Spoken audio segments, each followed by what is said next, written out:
আসসালামু আলাইকুম প্রিয় দেশবাসী।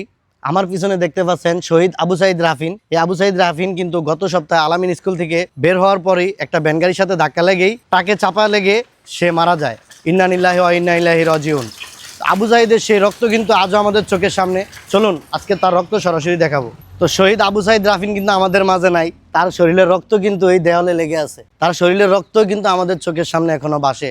অ্যাক্সিডেন্ট হওয়ার পরেই কিন্তু চাঁদপুর পৌরসভা এখানে একটা গ্লাসের ব্যবস্থা করছে, বিশাল বড় একটা গ্লাস, মানে দূর থেকে দেখা যায় এদিক থেকে কি আসতেছে ওই দিক থেকে কি আসতেছে। ধন্যবাদ চাঁদপুর পৌরসভাকে। এবং তারপরে কিন্তু শেখ ফরিদ আহমেদ মানিক ভাই এই রাস্তাটার কাজ ধরছে। এই রাস্তাটা যাতে বড় হয়, একেবারে এখান দিয়ে ভেঙে ওই নতুন বাজার পর্যন্ত পুরো রাস্তাটার কাজ ধরছে। তো আমি তাদেরকে বলবো আপনারা খুব দ্রুত এই রাস্তাটার কাজটা করেন, যাতে রাস্তাটা দিয়ে অনেক দূর দূরান্ত থেকে কিন্তু বড় বড় গাড়িগুলো আসে। এখান দিয়ে বড় বড় তেলের বাসার এবং কি কাবার ভ্যান। তো এখানে আলামিন স্কুলটার সাথে তার সামনে কিন্তু হসপিটাল, তার সামনেও আবার নতুন বাজার। তো এই রাস্তাটার কাজটা কিন্তু খুব দ্রুত হওয়া দরকার।